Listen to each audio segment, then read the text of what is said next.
Right there. Old tight Yorkie. Having coffee, but it's not tails over coffee. We did that already. A few hours over there, having fun on the bed, chasing his toys. Right, and Chili's done that now. Right then, let's get off to Calradia. No, Valerian. Some more Pathfinder. Wrath of the Righteous. And last we left it, we defeated the Grey Garrison demons, destroyed the whatchamacallit, the tombstone, lordstone, whatever, same thing. Started on a mythic path. We've also got apparently a new class. Now, what were we going to do for her? What was our deal with her? Were we just going to stay as we were?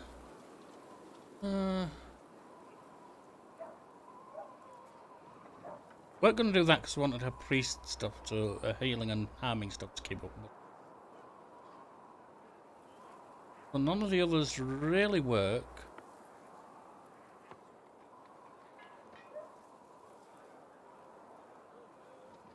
So I think we decided, I could be wrong, I think we decided she was one we were going to keep as is. So, Cleric level 6.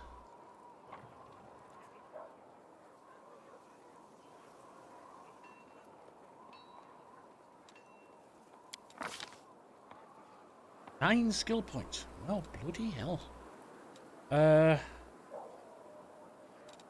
Needed Arcana up, didn't we?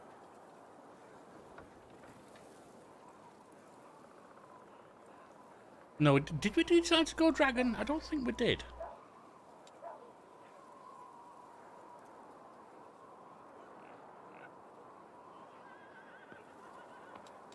Law religion. Persuasion. 3 more. Get that up. Get that up.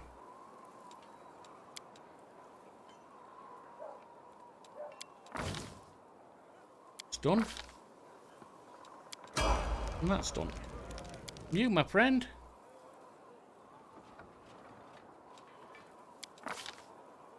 Skills going up there. Okay. Which would seem to mean all these get up there too. Alright, well. We'll get them up and go up a level.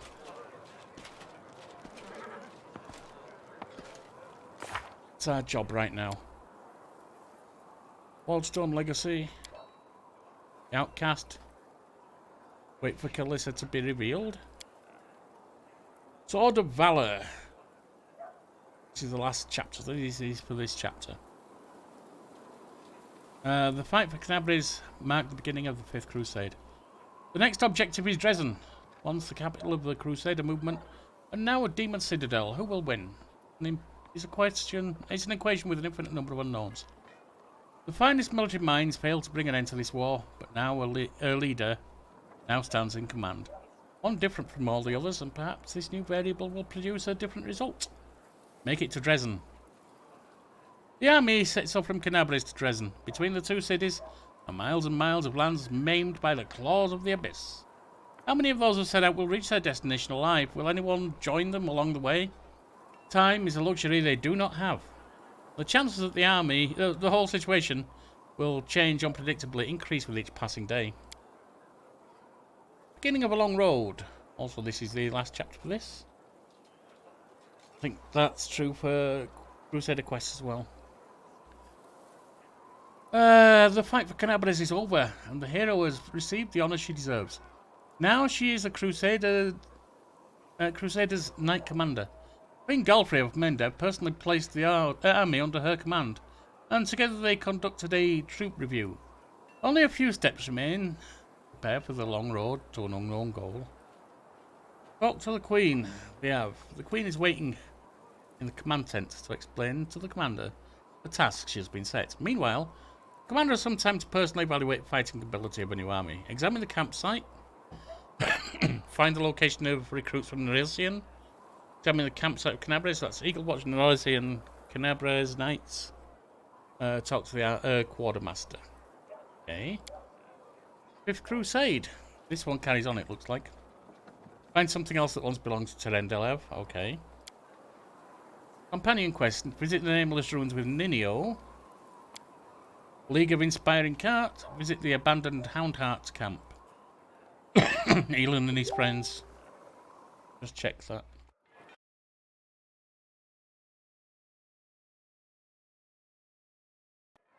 Elon and his friends rushed from their camp to aid Canabres during the demon attack. When the attack is no longer a danger, there will be time to visit camp. The ring must be there.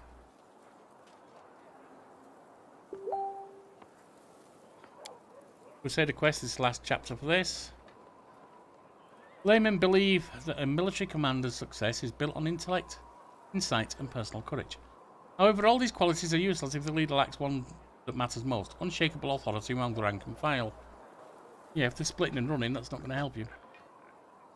Ensuring that they follow orders quickly and without question.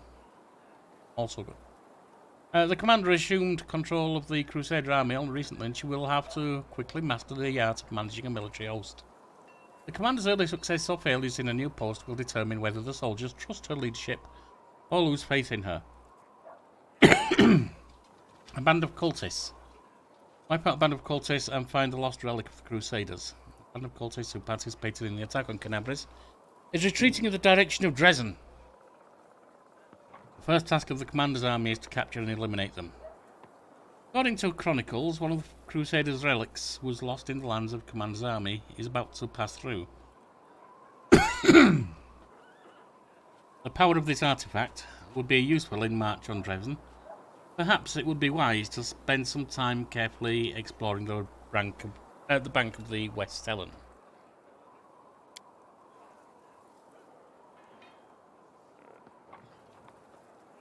Well, we finished off the Grey Garrison, so... Her best scabbard, we need to talk to her about that as well. Let's move already. Because it's not letting me.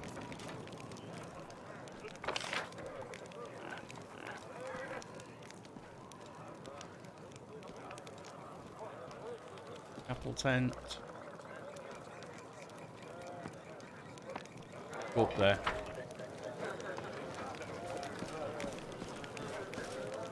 Beginning the long road, examine the campsite. These are the Knights of Canabres, all that's left of the orders that were belittled in the city. Billeted in the city. Belittled. Bit different, that. Beth, I still can't talk to her. Chapel tent. The outfit of the tent to be used as our chapel. Even the less pious... Whatever. It says it over here, doesn't it? Even the less pious crusaders will come here, say their prayers when the final battle is upon us. I've seen it happen in so many previous camps. Father of creation, the dwarven god of craft and kin. Ultra red, still old Deadeye, the god of hunting. Serenray, healing light. Desna, great diviner. Great dreamer. Place has been sanctified, it can protect the area around it. Old Deadeye. Ultra Vermide, light of the sword. Okay.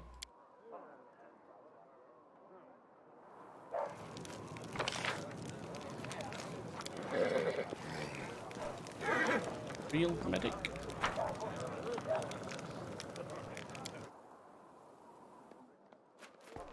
It's a battlefield hospital. Alas, the clerics of Canabria suffered especially heavy losses, so we're in desperate need. We are few, but the gods are with us, and the prayers of the good people around the world are with us. Right.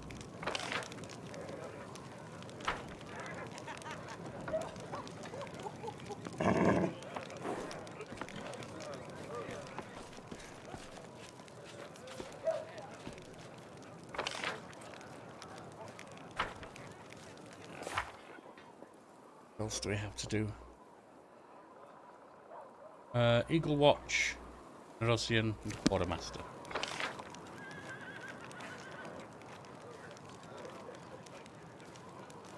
Eagle Watch, so go over there.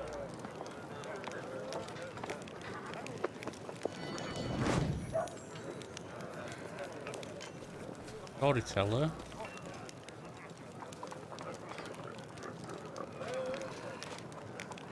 I'm in the campsite. Yep, we've got that one examined.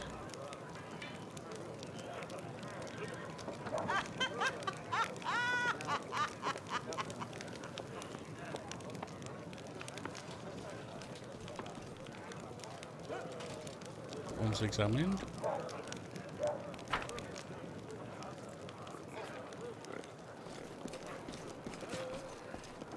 Crusader, Irabeth, August. Will Sagams, who's that? Burly soldier with an impressive beard greets you with a broad smile. Will Sagams, the camp quartermaster at your service. How may I be of help? We'll deal with that later.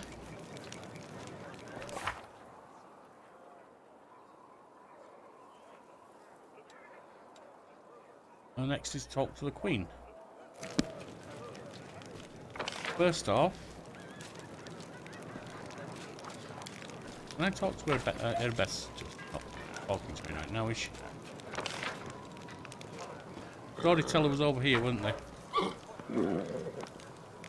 Where are you? That's the commander's tent. That might not be the storyteller, actually. There. Oh yeah, I thought that was red hair. The old elf smiles. I got the page you're looking for from the garrison, that's the one.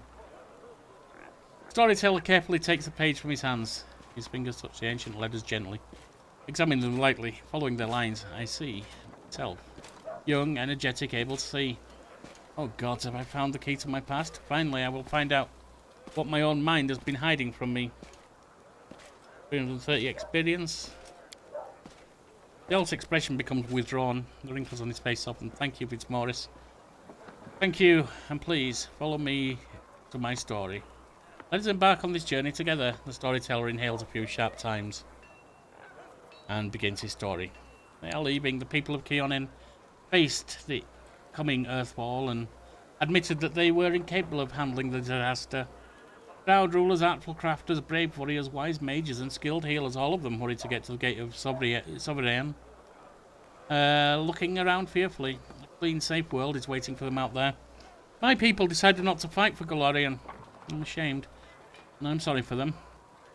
My heart's wavered in the face of catastrophe, but my will is strong. I am staying. My kinfolk are looking at me angrily. How dare I diminish their decision with my recklessness? My choice makes them cowards, traitors of their own home.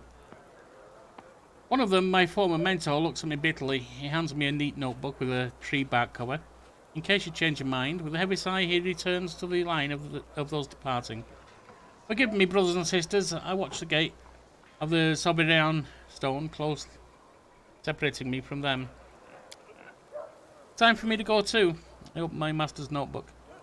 These are his notes about travelling between worlds, in case you change your mind. He hopes the burden I shouldered voluntarily will be too much. I'll lose heart and find my way to Sovereign. That will never happen. My mouth is set stubbornly. I tear in my master's notebook to pieces. I use my false pride as a shield against my fear of what's to come. Why did the elves decide to flee, not fight? Storyteller's lips purse with disdain. They're afraid to lose what they have, and they were rulers, long-lived and powerful. They valued their lives and sunshine too much to enter the fight with the aftermath of Earthfall. Your mentor is a mage, then you must be too, yes? Yes, I'm an archmage, and this title is well-deserved. I've delivered delicate mastery and succeeded in many areas of magic, but curiosity has always pushed me onward with new knowledge since the first day of my apprenticeship. What is a Sovereign stone? A magnificent crystal bent into an arch by a mighty hand of an ancient divine sorcerer. Our great gate to all the worlds. It breathes power, it dreams of eternity. Why are you angry at your fellow elves? Spent many hundreds of years in Keonin. I've always admired the way my kinfolk cared for the forest that was their home. The rest of the world seemed to mean nothing to them. I love Golarion. All its places, all the forms it manifests in. I travelled widely and then came home and told my kinfolk about my travels, but they weren't interested. They only cared about Keonin. Their lack of desire to hear the wider world makes me sad and angry. What happened next? Earthfall happened at night. I'm standing at the top of my tower many miles from the north of Keonin. And I see a blaze far in the south. I hear a horrendous rumble. The earth is groaning, giving way to a huge rock, pushing down on my world. And then a blow, vibration that penetrates everything, reaching down into the bowels of Galarian and up into the vaults of the sky. Crunching bones, blood from burst vessels, filling my eyes with darkness. Drownings in timelessness, along with countless denizens of Galarian. Never before have we been so united in our feelings. When I come round, the darkness remains. My first terrible thought, I'm blind, but no. Little by little I begin to see the stone wall. I am alive, but why is it so dark? The answer is quick. The smell of ash everywhere. The great burnt sacrifice filled the air with incinerated particles. That was recently the continent of Aslant. Great clouds of ash covered the sky, cutting us off from the sun and the moon, dooming us to dusk at day and complete darkness at night. My heart sinks with fear. Treacherous thoughts fill my mind. Why did I stay? Why didn't I run like everyone else when I had the chance? I clench my teeth and stand up to watch Earthfall, proudly, like the last Archmage of Keonin should. Will my world really perish like this? Will I perish? Oh, that will never happen. I am still alive, and I can fight Earthfall and the darkness. Not run from it in blind panic like my kinfolk and the cowardly teacher. But what can I do? I will not stop the disaster. I will hardly be able to save empires from their destruction. What can I do? I am but one Archmage, powerful and weak at the same time. What is Earthfall? A disaster of untold proportions, an unborn planet dropped on Galarian by blind fate or someone's evil will. A blow so strong that the continent of Aslant is destroyed within moments, turned to ashes, wiped off the face of Galarian. In this burnt sacrifice, clouds of ash and dust were born, stealing our sun. Without the warmth of our star, the air cools, the soil is barren, dark creatures crawl out of their lairs to rule. The most frightening thing, without the sun, all hope dies in the heart. This is the age of darkness. What was the tower you mentioned? It's my retreat to the north of Keonin, my home away from home. My observatory. From its top I watched the stars, and when they were correctly aligned, the other worlds as well. Here in the northern wastelands, I found the highest mountain and built a tower on top of it. On clear days I could see mist over the lake of mists and veils in the east. That's how high I was. In more than one way, huh? What are you going to do next? I don't know. I need to think. My opponent, Earthfall, is much stronger than me. Without noticing, the storyteller raises his voice to a shout. It is merciless. It does not simply destroy life. It kills an era, ending the greatness of Galarian civilizations. They will sink into oblivion, be forgotten as if they never existed. I need to think. The elf suddenly winces, and is silent for a few moments, as he calms his heavy breathing. Forgive me. Shouldn't have raised my voice.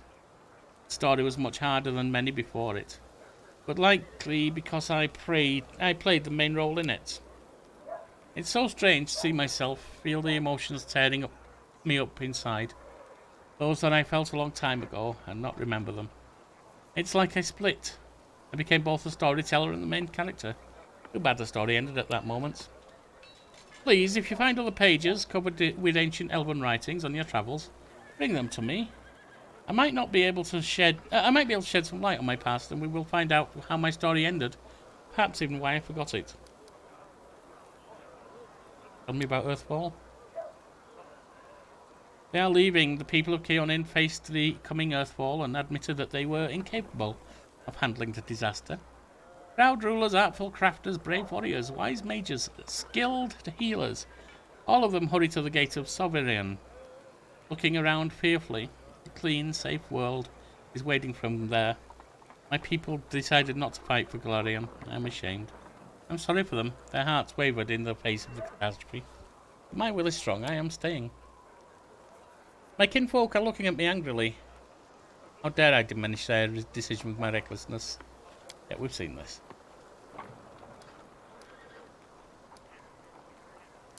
We have indeed seen this.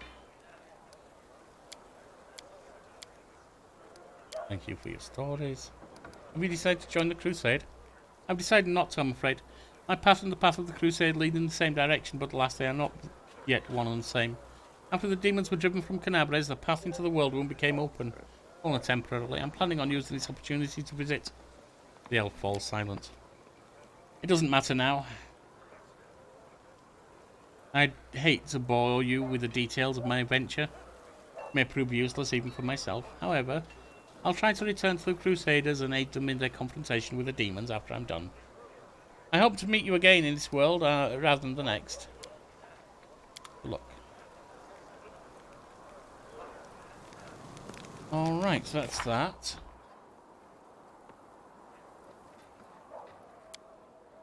The best scabbard, so maybe I can talk to her somewhere.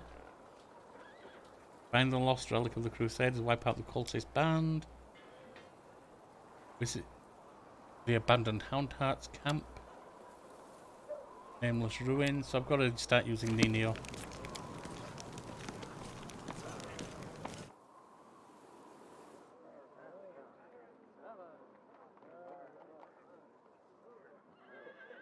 Who's Nura? Happy to help the cause, Commander.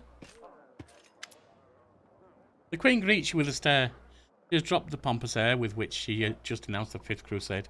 The face of the ruler of Mendev appears calm and thoughtful. She has made her move, and now waits her opponent's reply. Commander, I'm satisfied with the troop review, but I do not expect they will be sufficient for the task. You will have to prove yourself a shrewd leader and hire the necessary troops with the provided funds. It gets to the point quickly. I have chosen a target for your campaign, and that target is Dresden, Okay. our lost outpost within the World Wound. The Sword of Valor was kept there, a banner that was once carried by Iomade herself. Our greatest relic was lost when the city fell.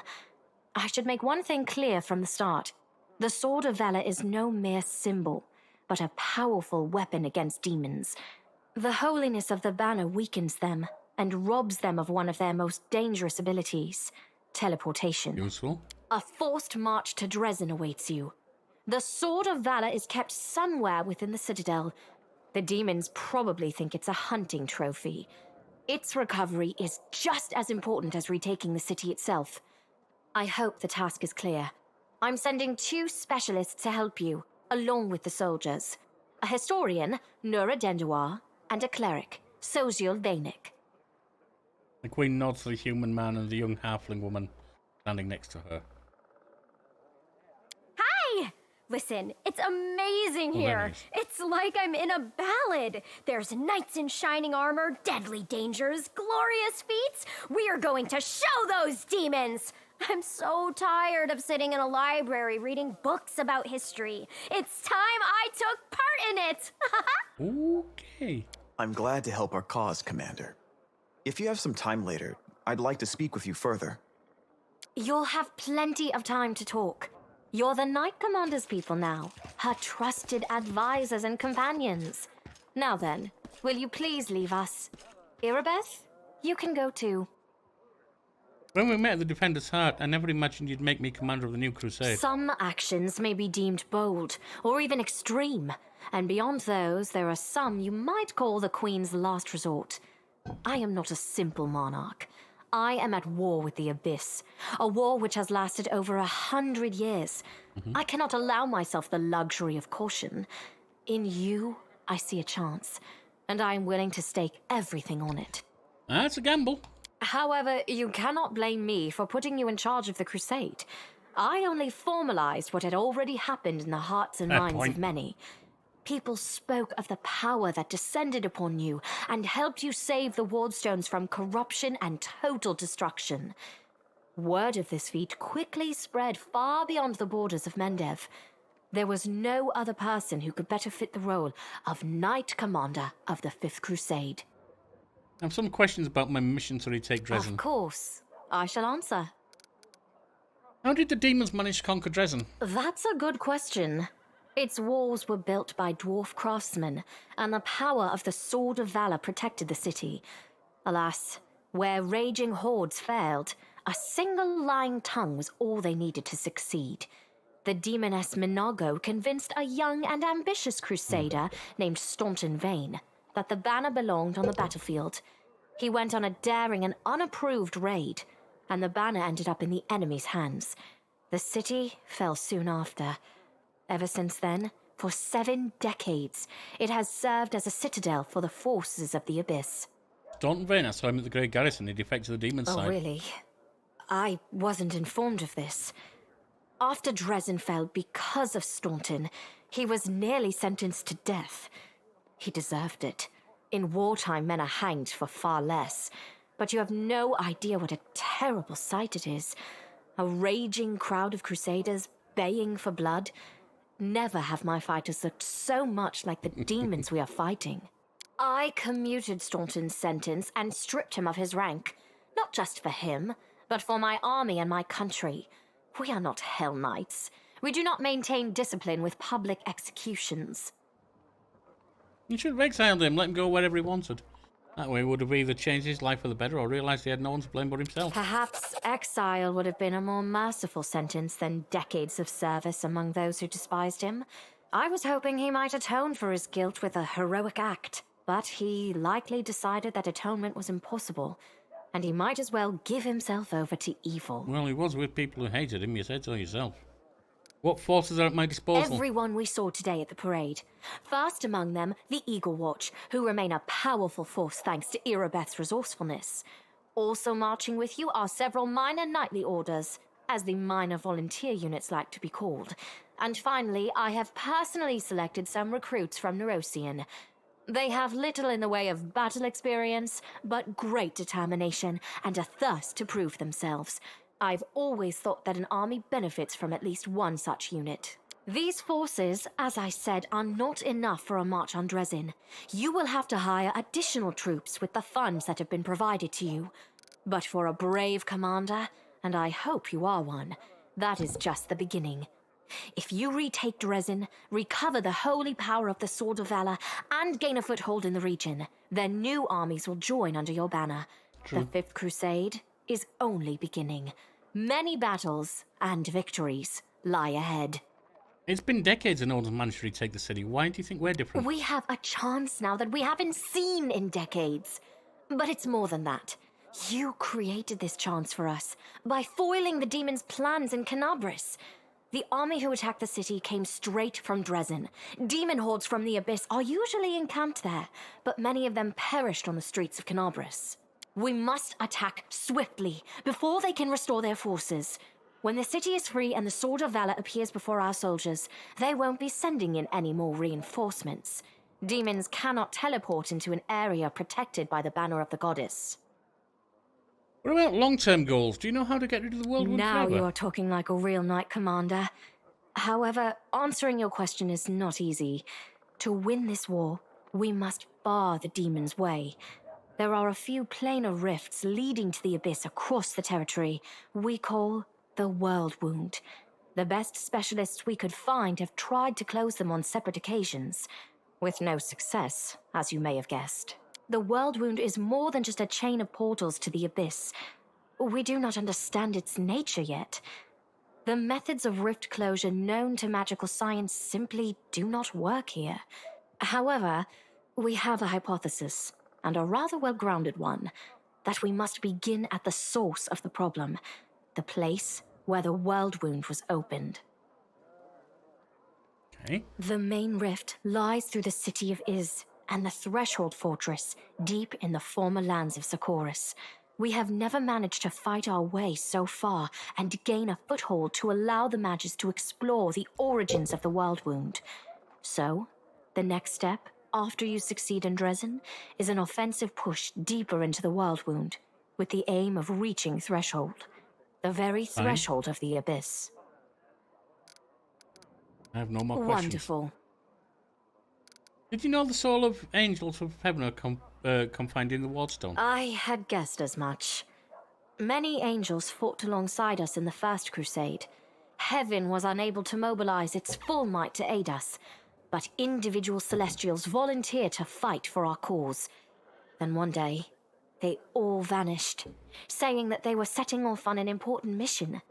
Not long after, Iomede's herald erected the first wardstone in Canopus, and then the others in cities across Mendev. Even back then, I had nagging doubts. But my faith in Iomede easily assuaged them. It is for us to serve the goddess, after all, not to question her works. What about that? A furrow forms in the Queen's brow. In any case, I am glad you did not allow the demons to commit sacrilege and gain control over the wardstone in Canopus. We might have lost one of the wardstones, but the chain is still standing. You should know I received an unusual gift in caves beneath Canabres. In a vision I saw the death of an angel called Lariel. Somehow he was able to grant me the ability to reveal the light of heaven. Lariel. I knew him.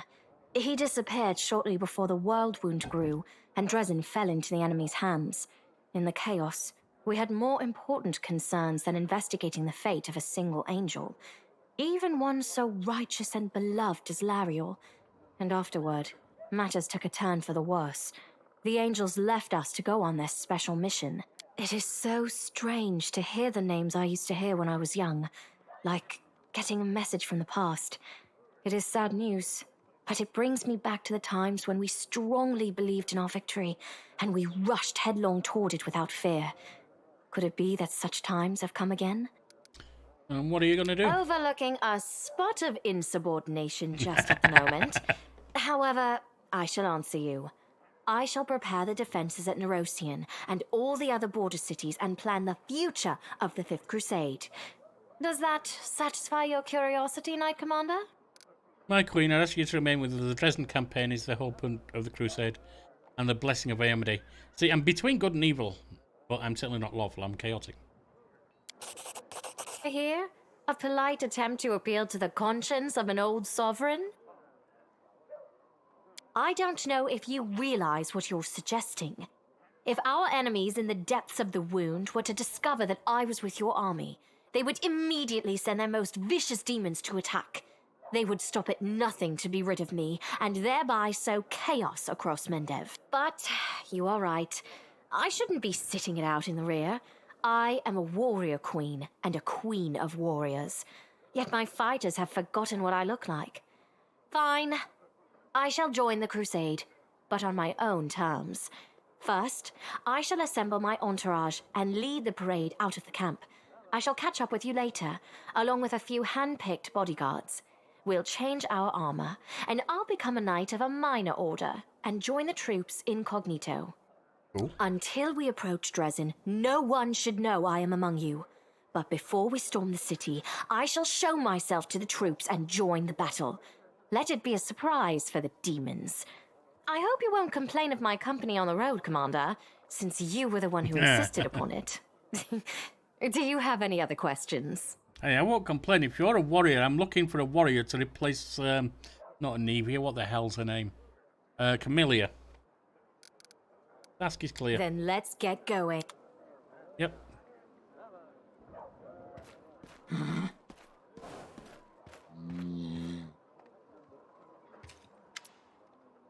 Anivia sweeps an inquisitive glance over you. So tell me straight, how'd that brawl at the Grey Garrison end? I heard rumours, of course, that's kind of my job, you know, to listen. I've no idea what cobblers and crusaders say about you. Some say that Iomede came to you and appointed you as herald. Others say that you died and an honest to God's angel is now leading the army in disguise as you. Others say it was just an explosion at an alchemist lab and I'm the one spreading rumours about your powers. I wish. But, you know, we've really changed since Grey Garrison. It's hard to describe, but you've become kind of... Anivia waves a hand trying to find the word. More charismatic? More dangerous. I've a gut instinct about these things. If I didn't, I'd already be dead. You're dangerous, Commander, and by Desna, I hope you'll be dangerous to our enemies and not to us, or to yourself. Tell me about yourself. Where are you from? Nowhere. I was blown in by the wind and found in a cabbage patch. The girl stops short. Sorry, that's an old habit of mine. I don't like babbling about my past, but you saved my skin, so I guess I kind of owe it to you. Not to clown around, right? I'm from Nidal, and I wouldn't wish my homeland on my worst enemy. You've heard of this place, I'm sure. Ruled by monsters aren't alive or dead. And the official religion is the cult of Zun Kuthun. I grew up in a slum like a weed between cobblestones. I didn't have a dad, but I had lots of aunts and uncles, and mum's cronies. No prize for guessing the kind of business she was involved in. They gave me sets of lockpicks as soon as I could hold a spoon, and while other kids were picking their noses, I was picking pockets. When I was 12, the monks of the Silent Shroud came for us. Creepy guys with mouths sewn shut. The guards of Nizroch, Mum gave me to her friends, and we hid in the secret temple of Desna. Never saw my mum again. I lay low in the temples for the next few years, kept my head down. I washed floors, fetched water, listened to sermons. Funny thing, after a while I started liking Desna's teachings. But as soon as I was old enough, I was out of there and left Nidal as soon as and got as far away as I could. Quite a ragtag group you got here. From nobles to street thieves. Hey, you're right there. Only the best for you. What do you do if the knights and nobles fail to save the world? The lowlives are your only hope. Well, they've done some good at times, certainly. How did you meet Erebeth? I was bumming around Timon a while back, doing this and that. Desmond temples sometimes gave me odd jobs, you know. Sometimes they needed people with skills like mine. On the surface it was fine, I guess. After Nidal, freedom of the River Kingdoms should have seemed like heaven. I had a chance to sit back and enjoy life, but I wasn't happy. There just wasn't any joy in my new life. I was all alone. No one cared about me, and I didn't care about anybody else either. I struggled to find a reason to drag myself out of bed every morning. Tying a stone around my neck and jumping into the nearest river started to look pretty appealing. One day I was hired to follow some fellas who the local authorities suspected were Rasmiran spies. I was stupid. I made a rookie mistake and they caught me. It's like my body had already decided to do what my mind had been fighting. Finally put me out of my misery. Get someone else to kill me, since I didn't have the guts to do it myself. They'd grabbed me. I thought they'd got me on the spot, but instead they hog-tied me and dragged me off. And just like an animal going to the slaughter, my only thought was, let's get this over with. They brought me back to their stinking cave, threw me on the altar, and I realised who it was. Hotheads from Nedal. They tracked me down after all those years, but I didn't care anymore. Wouldn't even have cared if they'd eaten me or whatever. We all gotta go sometime, right? So I was lying there, staring at those knives pointed at me, when fate rolled the dice and I hit the jackpot. Erebeth, there she was, storming into the cave. Picture it, I'm lying on the altar with all these knife-wielding maniacs around me, and suddenly Erebeth storms in. I thought it was Iomedae herself. Fierce in her shining armour with her gleaming sword raised, she made quick work of those scumbags. Chopped them up just like that. I didn't even have time to blink. She untied me, and then the girl's face lights up as she chuckles. She looked through the papers they had on the table, and she started swearing like a sailor. So much for Iomedae. How did you and Erebeth end up in Canabres? After almost becoming a human sacrifice? I knew I never wanted to leave Erebeth's side. Desna knows I fell for her instantly, and fell hard. Rescuer syndrome. My misery was gone when Erebeth showed me what was in those papers. Proof that the cultists had a nest in her home city. Well, I offered to help without a second thought. Anivia smiles warmly. She must have figured I couldn't wait to get my revenge on the cultists, but I didn't give a damn about them. It was her. I'd go anywhere with her, even on a crusade or the jaws of a dragon. But I took to life in Canabres like a duck to water. I used to be an outcast wherever I went, but half of the crusaders are the same. After all, who'd volunteer to tangle with demons on the edge of the abyss? You gotta be either a goody two-shoes with too much honour and free time, or a misfit with no life in the normal world. We're out with normal people. Yeah, well, normal people scare me. People come here to run away from their debts, their past, and themselves. It's a quote from American Horror Story, by the way, if you don't know. So I fit right in. Normal people scare me, I mean.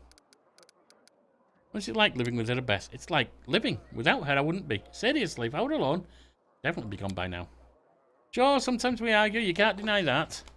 Sometimes we bang our fists on the table and yell so loud that the walls shake. That's all about order business. But at home, well, to give you an example, I've kind of always wanted to move out of the broom closet we call a house and into somewhere cozier. It ain't like they take a vow of poverty at the Eagle Watch, but every month, somehow, most of our spare money is spent on Crusader business. Sure, I get mad about it, but Navia makes a helpless gesture. Part of why I love her so much. You know what, Beth, is that thing that matters most for a person, a purpose in life. She always got a reason for whatever she's doing. Her whole life is a crusade, and I just drifted around like a leaf in the wind until Desna brought us together. Now she's the meaning of my life. So it really makes no difference if we live in a mansion or under a bush.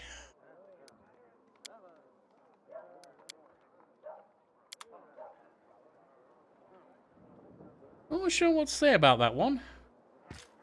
Didn't loot anything. Take that, we'll take that.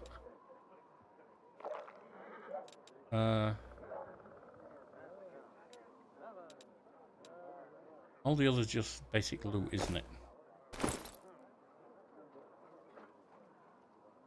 Well, I'm heavily overloaded anyway. I might as well get it all and just sell what I don't want.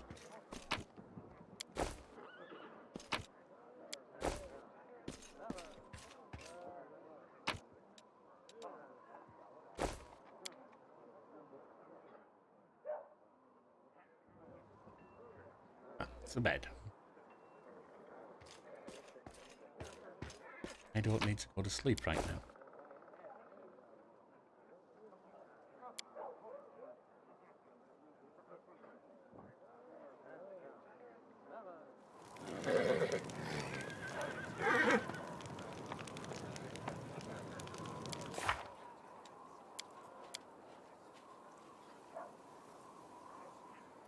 The army begins its march from Canabres. Many of those undertaking the journey will not return for a long time. More will not return at all. The young cleric still has one more thing left to do in the city. Bidding farewell to someone. The young cleric wants to discuss something important. Yep, that's fine. Wipe out a band of cultists. Banner. Erabade's tent. Erabeth. Commander, allow me to say something. Heribeth looks even more sadist than usual. For you, this wasn't a war. It was agony drawn out over decades. No one believed in victory anymore. When the demons attacked the city, for some it was a relief. At the last, the end had come. They laid down their weapons and surrendered without fight. I felt the same thing, but I somehow got through that on stubbornness and a vague hope that if nobody found Anivia's body, it might by some miracle have survived. And that miracle was you. You returned my beloved to me, and I'd lost all hope of seeing her alive again. Yeah, buy her a good house. Then you went on a suicide mission to the Grey Garrison and won the city back for us. You turned a defeat into a victory. I know it wasn't easy. You make everything seem so effortless. You do everything just like that, she says, with a snap of her fingers. The Queen believes in your powers too. But for me, they're just more proof of what I felt that day when I saw Anivia alive, standing next to you.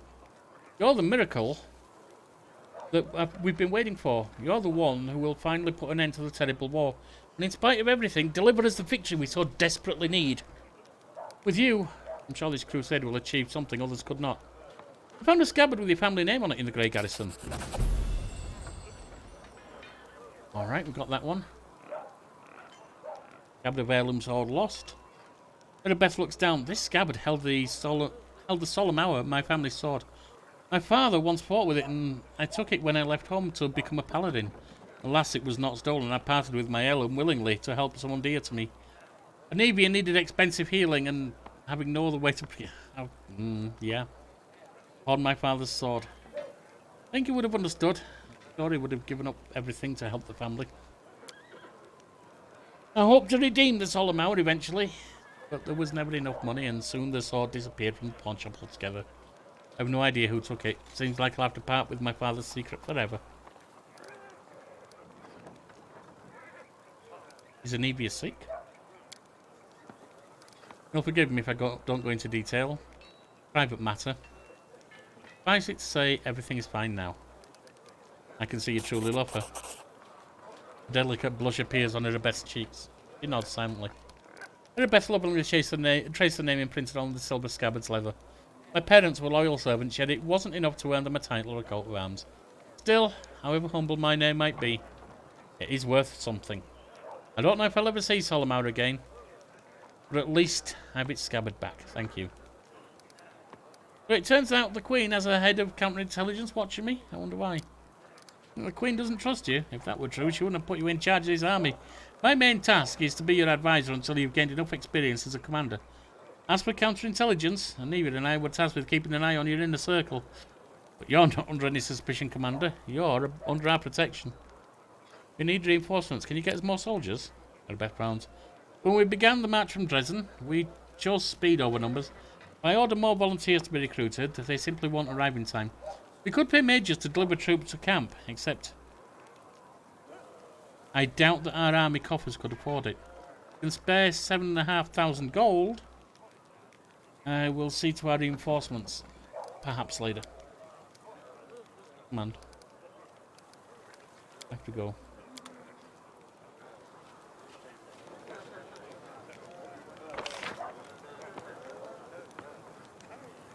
Hello. Well, let's get the stuff that we can from around camp as well.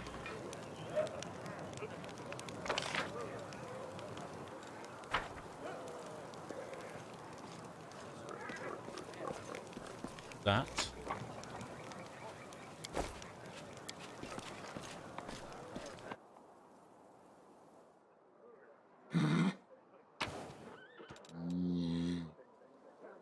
Not going to steal from them.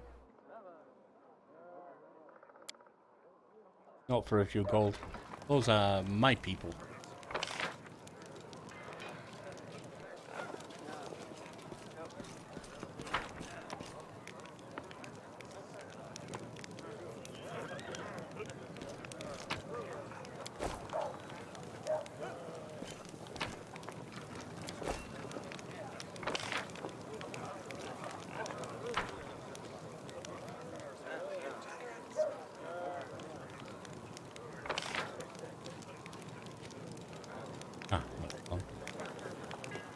Obeyed. Commander.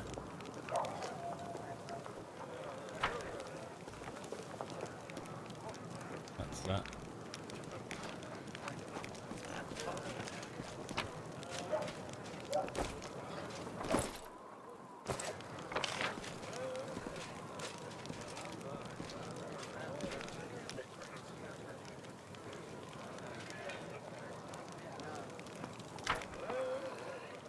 Grandma Gretlen, the director, a well-dressed old dwarf, is lecturing a motley company, shaking a ladle at them belligerently. Noticing you, she flings on, good day, you're commanding us. You remember us? We're the crew from the next door theatre company. The one you saved in Canabres back when you weren't commanding us yet. As you can see, we've come on the campaign with you. We signed up to clean pots and mend the soldiers' clothes. Keeping up a theatre is expensive, so we all have our side jobs. We don't stop what we're doing. We're going to put on a play about your legendary feats. Oh, thank you. Of course, crowd scenes are difficult. We can't find the people to play the hordes of demons, and we decided against using a ritual to summon real demons. Yeah, don't do that. Luckily, we have Master Kem. He's invented a way to solve the problem with sound. We caught a pig and some piglets who ran away from a burned-out village. The glum and husky Arfolk mumbles softly. We put the piglets in a box and scare them a little, and the sound make is just like an approaching demon horde. But the most important question is, of course, choosing the lead actor who will play the Knight Commander. We had a right Barney over it, breaking a number of lancers, as well as a shovel, a rolling pin. We set back stretchers. And a set of back stretchers. But we just couldn't decide who, no matter what. Maybe you can help us. We have two candidates that are the most suitable to the role. One will have the honour of conveying your heroism upon stage. Played by a gnome or a cyclops actor. Don't you have any other actors who even vaguely resemble me? I don't need a theatre like this. No. Entertainment for the troops. I'm not keen on it being about my escapades, but given they're lauding me anyway, might be a good morale booster. Make it a little funny. It'd be played by a gnome or Cyclops. He's completely tame, believe me. He has a few issues with articulation. But what a powerful physique. We'll make it a nice costume, wash him up, brush his hair. Truth be told, in our show, you mainly just make short heroic exclamations of faithful mod like onward, or we'll never give up, or my heart burns with courage. Lambkin can definitely handle a script.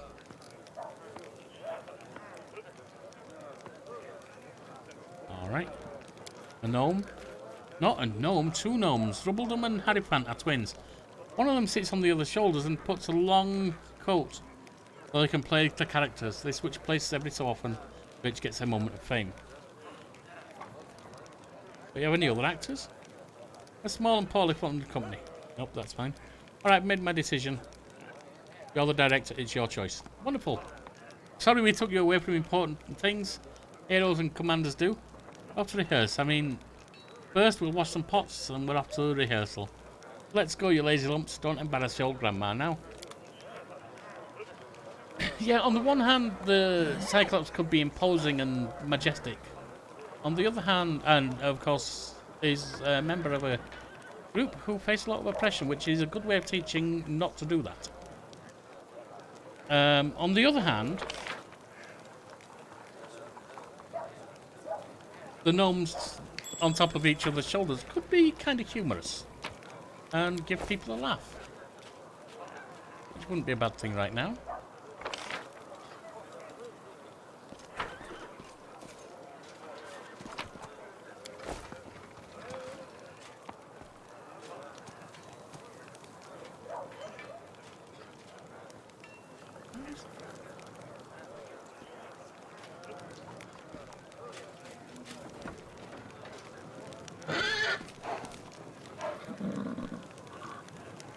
I lead, you follow. I don't see it.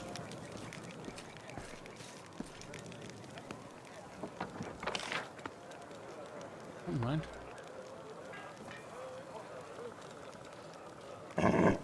Got this.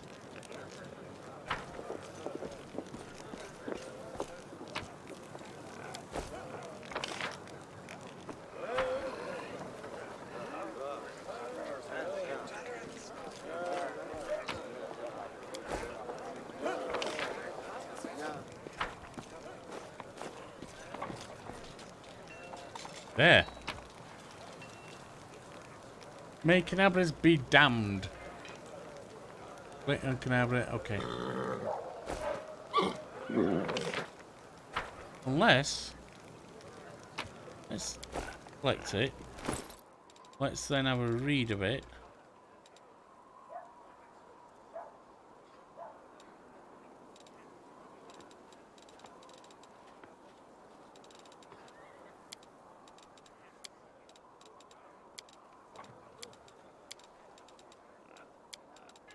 Oh.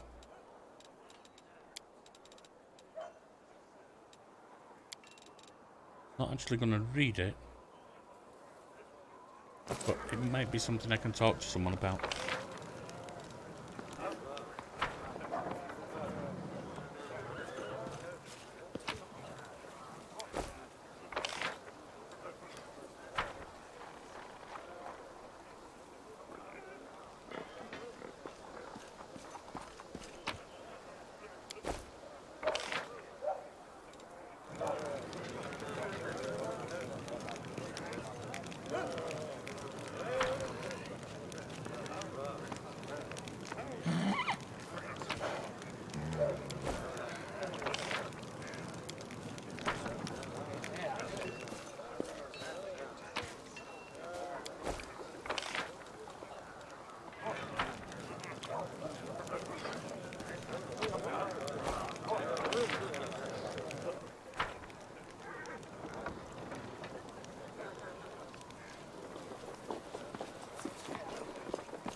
That'll be the last of these to be collected.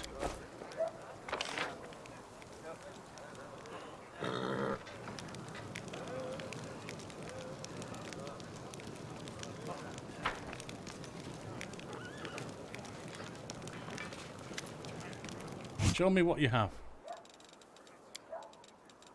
Right.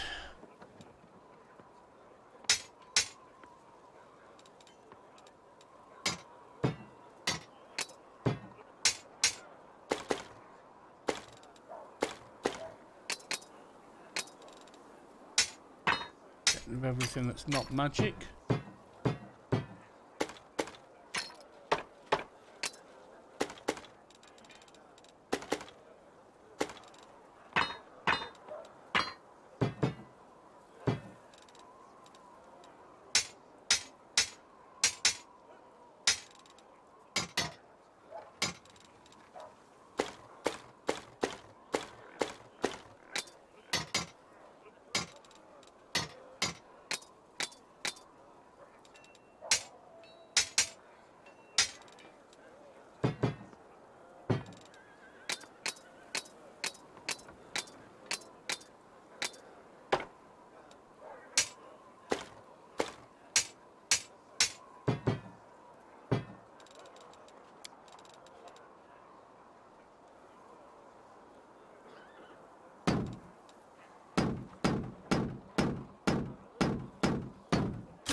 Yeah, I can't help but thinking that ring is useful for something, but it's probably not.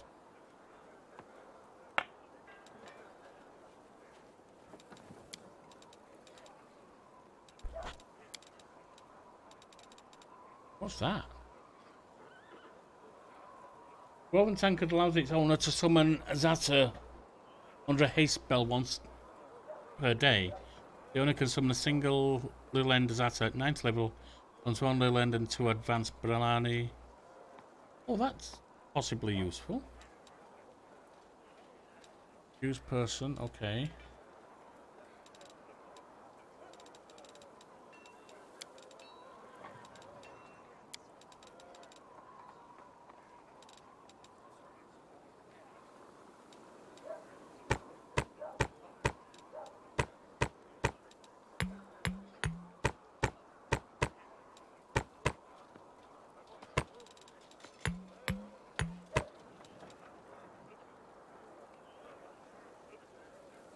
Oh, that looks like a pepper.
Nothing there.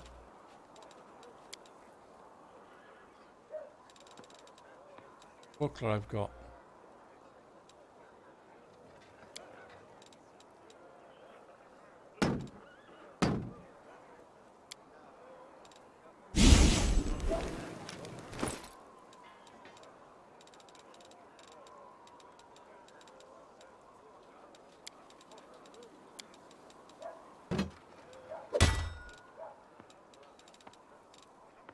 Right, that's that.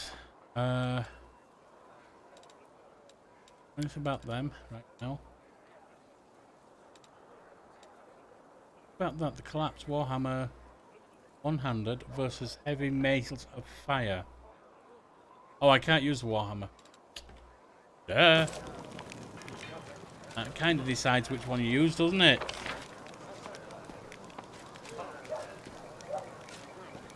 Hello. Blacksmith, let's hog a squirm. Oh, he's a Pathfinder, isn't he?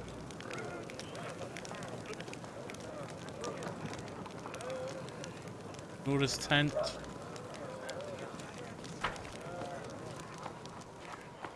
Move out!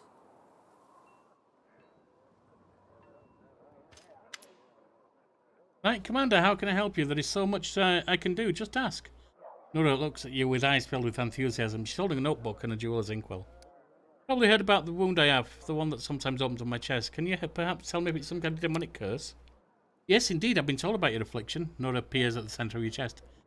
Can you will the wound to open? No, that's a shame. Can you tell me about the wound? Well, it's difficult to say.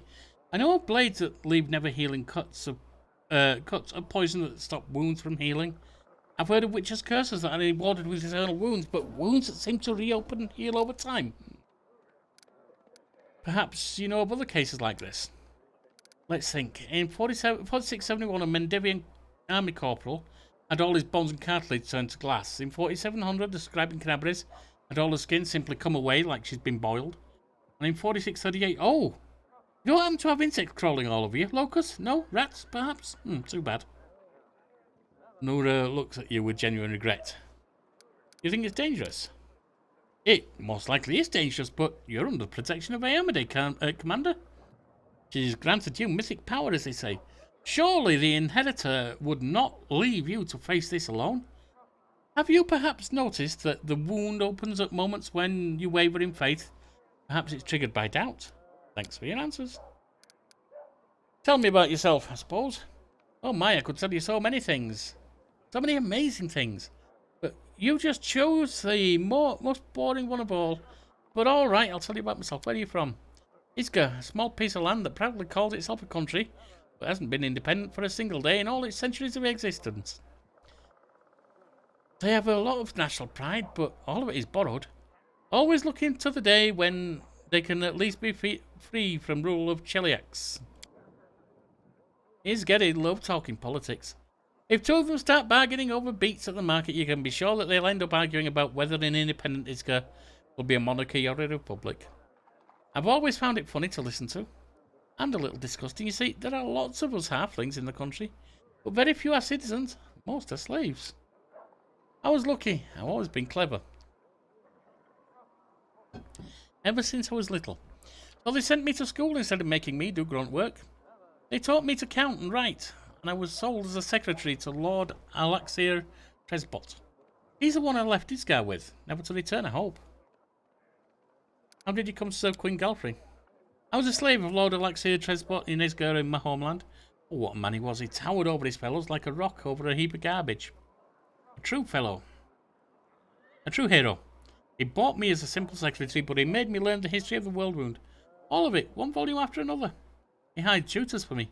He even sent me to meet prominent historians. He didn't want a simple slave, but a slave with impeccable education. Lord Tresbot was going on a crusade.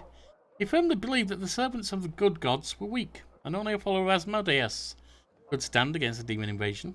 He took me along as a secretary, a historian, and most importantly, he entrusted me with recording his glorious story for future generations.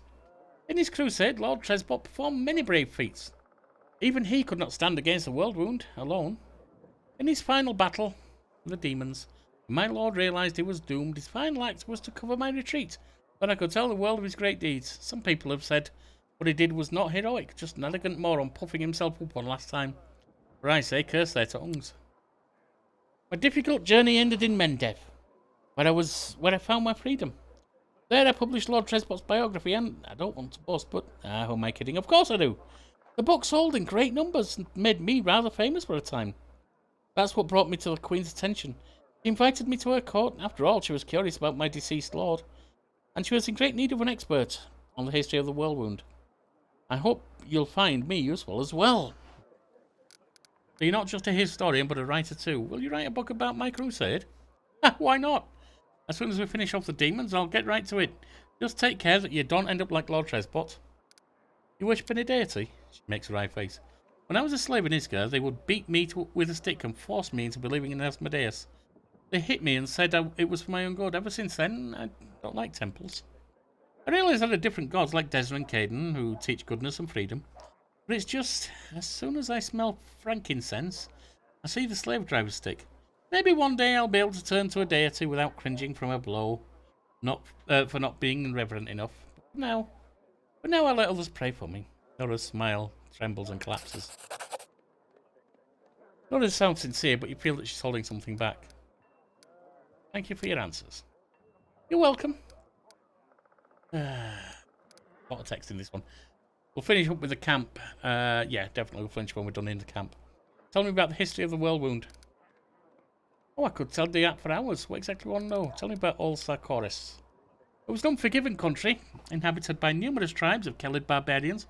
Imagine Numeria, but without the metal mountains or realm of mammoth lords, but a milder climate than Sarkoris. The country was ruled by priests of forgotten deities and shamans. It's said that even back then, before the world wound, the boundary between worlds was especially thin in this region. Since ancient times, Discari has had his claws deep in the minds of locals. His cults thrived here for centuries. Aradin tried to stamp them out, but in the end, of course, he passed away. How did the world wound come to be? Happened in when Aradin died, 4606. A little over a century ago. No one knows what the timing was coincidental or if there's a connection with Aradin's death. I'll tell you what we do know. The priests and shamans who ruled Sarkoris hated arcane magic, and all who practiced it. Wizards and sorcerers were driven from the land, or worse. One of their patrons held a witch named Erilu Vorlesh. We know nothing about her besides her name, and of course the atrocities she committed. By some well-known method, she managed to harness the terrible power of Demon Lord Descari. Together they tore open the barrier between worlds, opening a rift in the abyss, in the very middle of Sarkoris.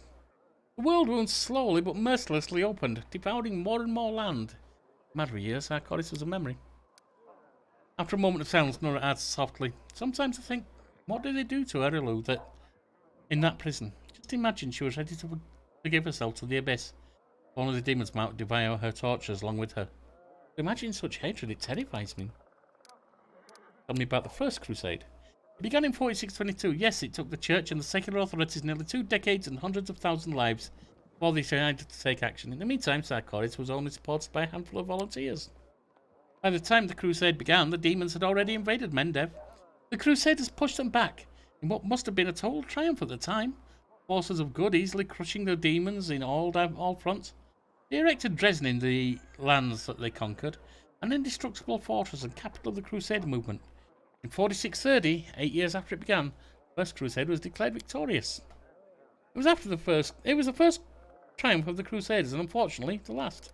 About the Second Crusade. In 4638, the world wound suddenly started expanding, and a new wave of demons appeared. The Crusaders were all but delighted. Last time they'd fought the boss of the Abyss, and they welcomed another chance to prove themselves. This time everything was different. Instead of scattered gangs, they faced a large, organised army.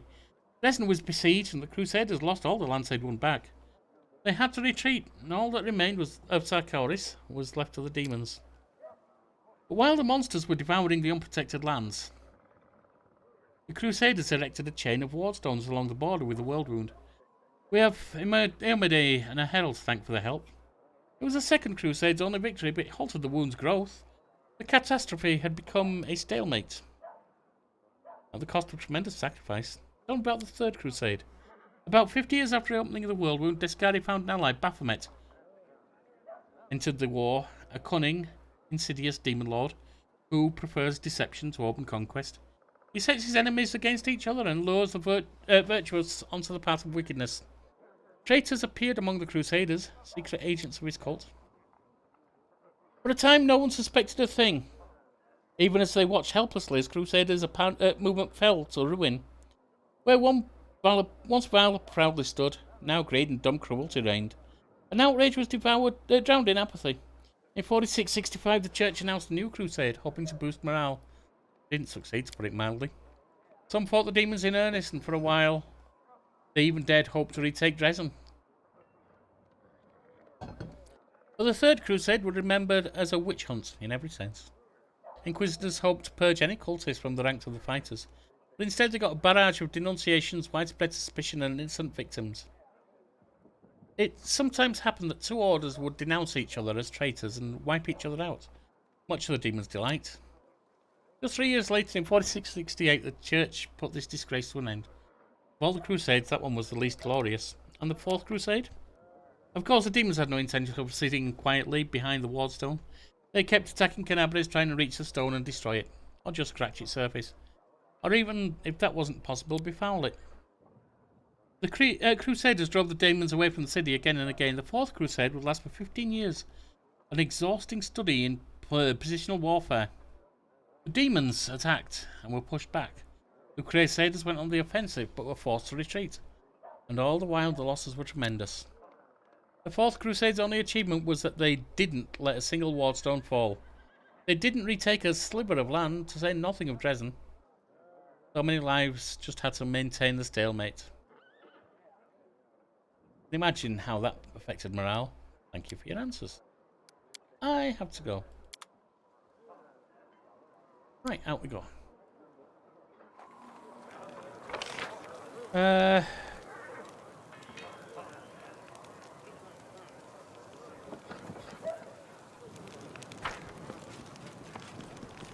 Gams, that's Wallchief, that's Crusader. August, what are you doing here? August Worm has been expecting you, thumb stuck in his belt. There you are. I've been waiting. As you see, I too have joined the crusade. I don't know how to swing a sword. War is costly and I have money. Besides, my intellect and business sense may prove useful on the battlefield. Besides, I believe... August shifts awkwardly from one foot to the other. I believe I owe you an apology. The way I behaved was rude, ill-mannered. You're an honest and honourable person. You clawed your way up from the bottom of society to the title of Knight Commander. And you were friends with Queen Galfrey herself. You just want a social climb, don't you? Such persistence deserves respect. August tilts his head in a brief acknowledgement of your merits. Please allow me to give you this magic amulet from my humble personal treasury to mark our future cooperation.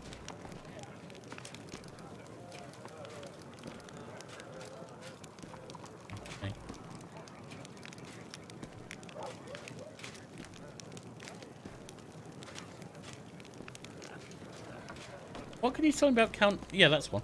Count Dernarande, the nobles of Canabria should be acquainted with each other, shouldn't they? He's a brilliant young man with a brilliant pedigree, that story of his. The nobility is the glue that kept our society together.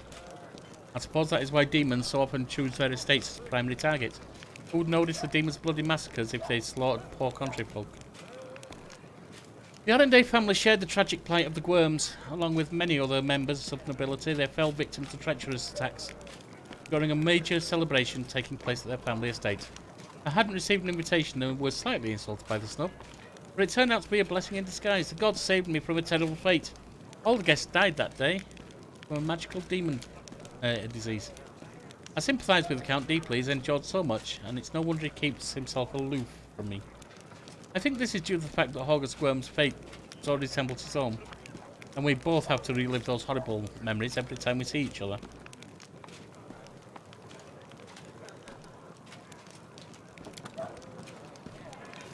Alright, nothing there immediately. What did he give me though? That's a interesting one.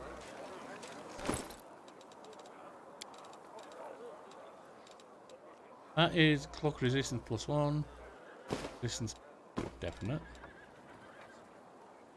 Natural armor. Doesn't stack with other natural armor. I won't take that. Oh, not even putting it in the right place, am I? What is that one? No, I'd rather have that persuasion. Fine.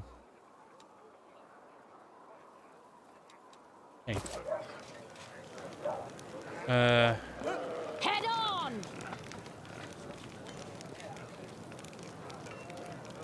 What am I meant to be talking to? A farewell. Dozio.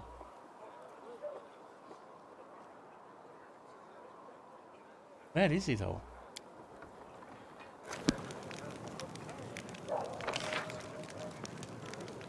Oh, he's up there.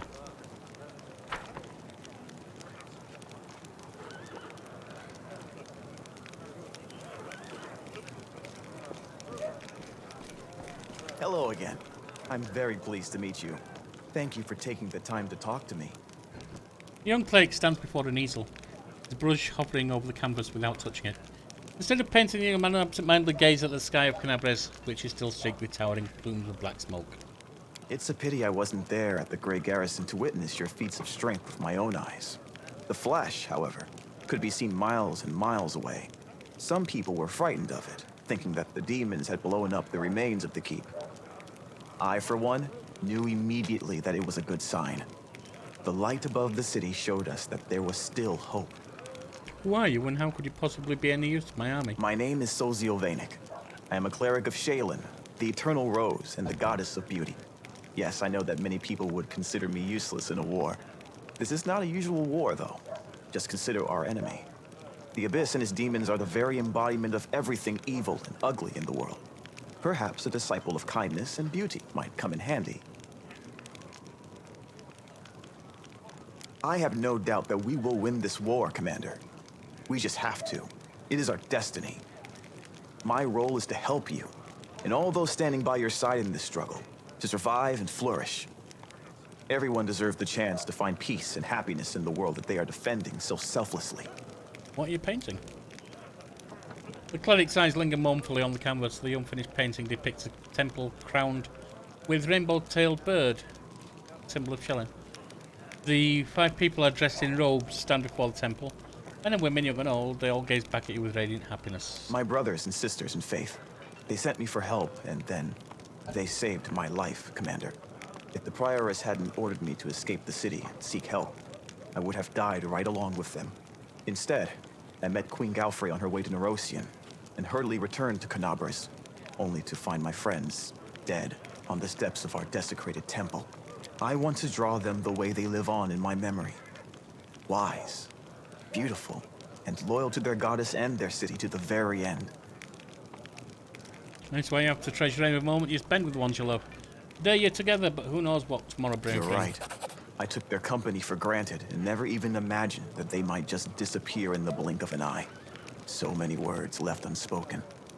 Buzzil sighs heavily. Now it's my duty to make sure my friends and tutors did not die in vain. I will honor their sacrifice by making this world a bit more beautiful and kind. Why isn't he nice? What made an artist enlist in the army? Perhaps I am a true artist, or simply an amateur who defaces canvases in my spare time. My goddess is a patron of art, so painting is part of my prayer, and I put all my heart into my pieces.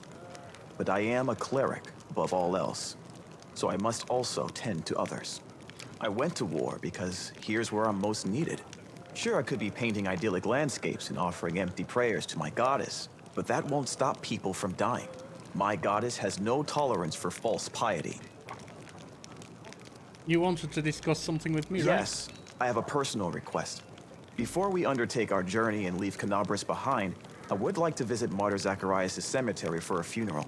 It's not far from here, and it's important. I would like to pay my respects to my friends from the Temple of Shaylin who died defending the city. Also, if it's not too much trouble, I would like you to come with me to honor their memory. Their friends and family will be at the funeral, and perhaps the commander's personal presence will bring them comfort. I know that you are burdened by many cares right now, so I understand if you can't find the time. But if you could, I would be sincerely grateful. It's nice to meet you. You must be rather busy indeed. Leading a crusade all by yourself is no joke. I still believe that you are up to the task. This war has been raging for 100 years, but you've given us a chance at victory. Alright.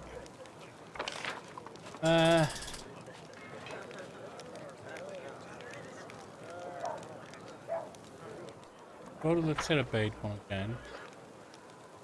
Because I have plenty of... Yeah, I've got 1,700. I can spare 7,000. Got 19,000 rather.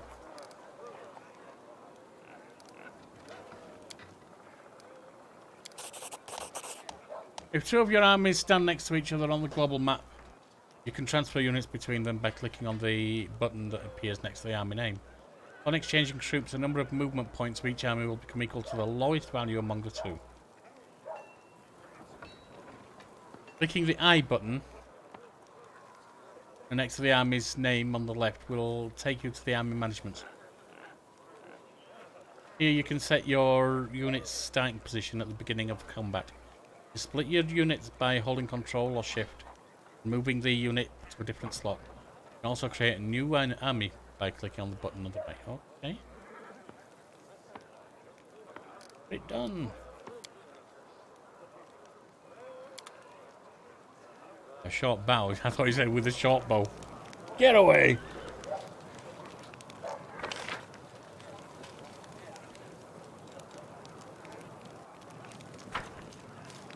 Going to commanders. Then area exit. Okay. Think about this.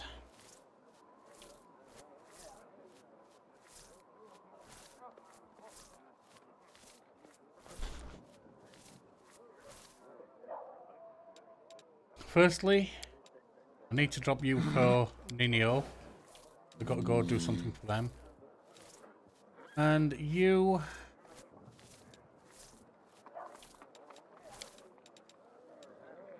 Amelia for now. I don't really want you hanging around, Cecile. I'm sorry. I've got cleric covered already, but work.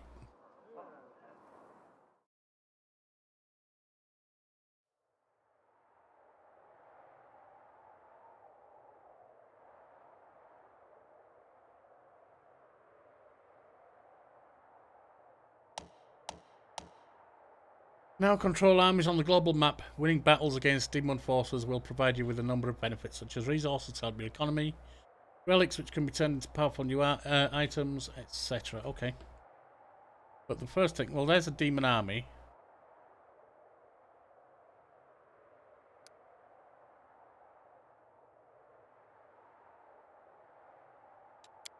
Ah, that's how to get the army. Where's Crusader Army 2? Yeah. The Crusader Army 1 is there. 100 people. Crusader Army 2 is there. Which is much bigger. Clerics, archers, and footmen. Crusader Army 1 only has footmen. Well, all of that we'll look into next time. Meanwhile, there's links around to other gameplays you might enjoy on the channel, so give them a try. There's a like and a sub. If you use them, you help us grow. We appreciate that. We are a small channel, growing. Still in our first month, you know. And likewise, if you drop us a line, I'll respond. Bye now.